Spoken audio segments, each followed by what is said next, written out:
And this is Toasted Webs, and we're back on this, and we're back from Francis John, a YouTuber that's played Oxygen Not Included on his YouTube channel. So his based off of his design, I've made several modifications.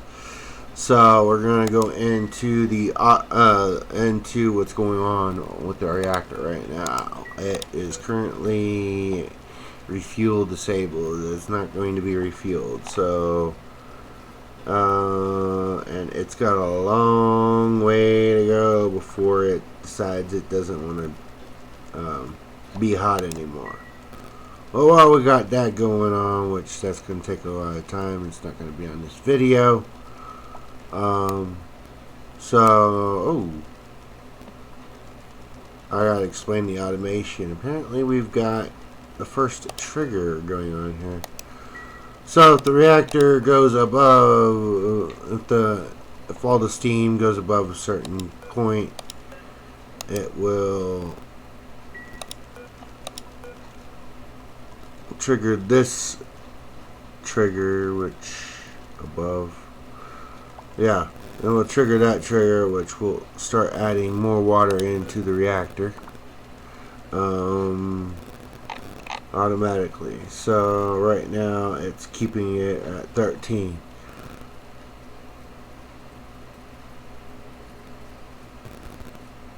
I think I'm gonna restrict the water flow a little bit more on the second injection, as I'm gonna call it. Let's take a look. It's 487 right now. We'll go down to 322 because it's gonna start getting cool. It's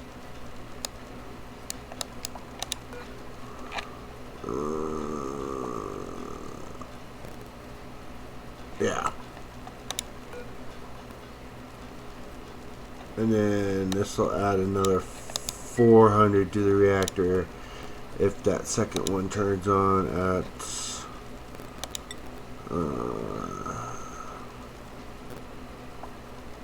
222. Yeah, that should be that. So my alarm is set for 225, and I do not want that thing to trip. Well, the auto fueled. Basically, this is another form of stop it from refueling, as if this sensor trips, which it has. The steam is like really hot right now. I don't know why, but I'm glad the secondary system has kicked in.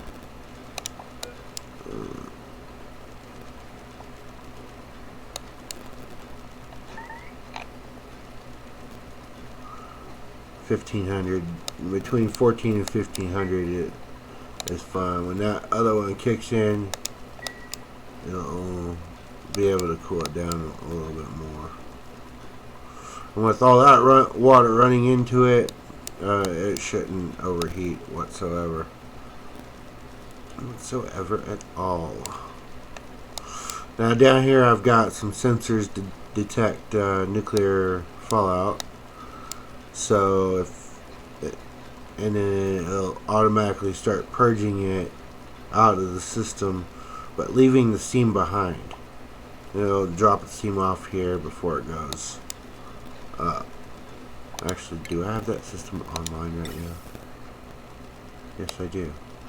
Yes. So I'm venting the nuclear fallout to space. So that's a good place to vent it.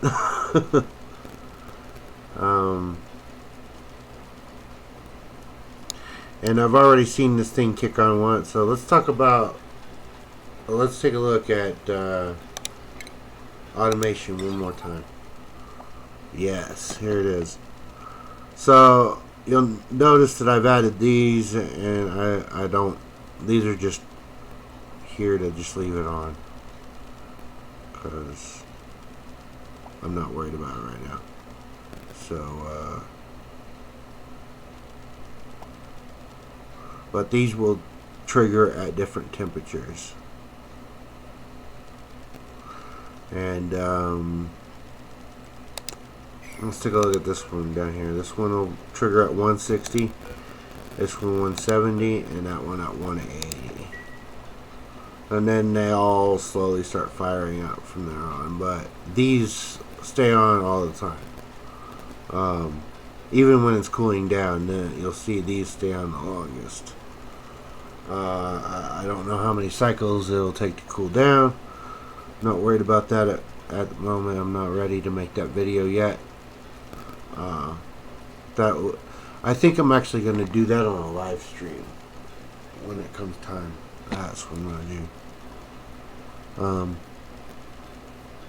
Okay, let's take a look at the plumbing.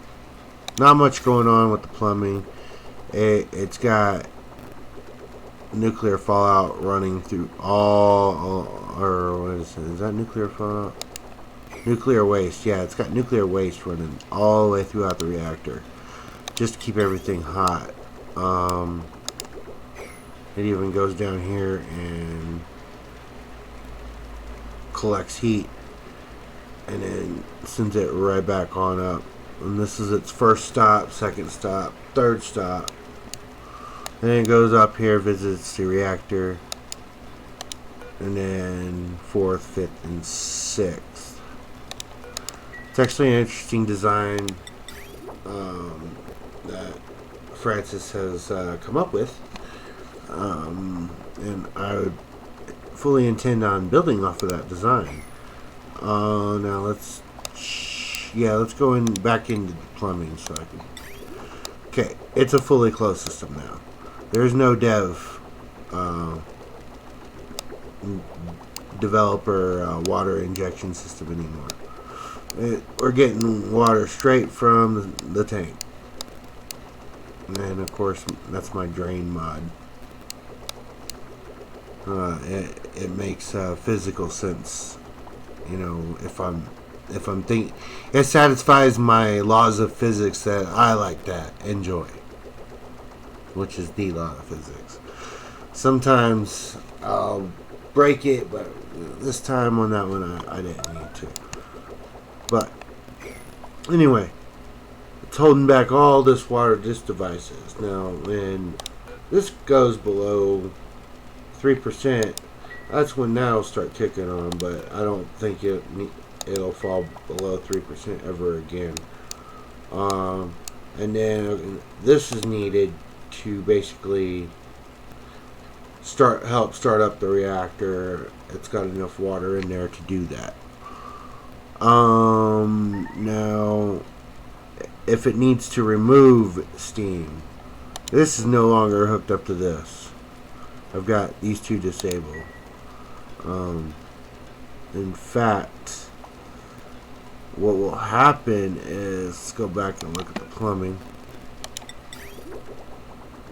It will come up here, and this device will kick on when there's too much steam in the system, and then it'll come over here and go back into here for later use as needed. So everything's coming along quite nicely. Oh wow, that thing kicked back over. And of course, these are thermal pipe sensors that will detect basically the primary temperature is whatever the steam pipe or the nuclear waste temperature is. That is the primary temperature, because it varies throughout the reactor. It really does, because that's coming up at 217, and after it's done over here, it comes down at 218.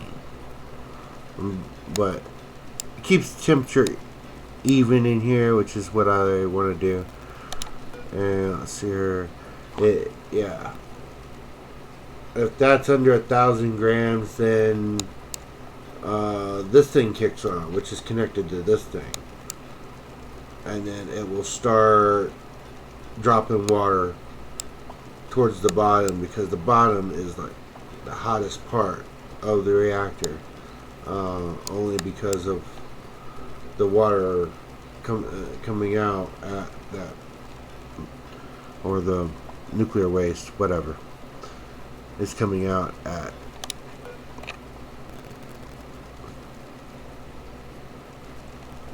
1,000 degrees. So, but if that reactor gets any hotter, it's gonna trigger that.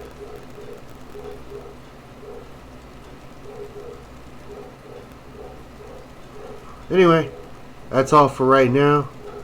I'm gonna go through the shutdown phase, and I say peace out.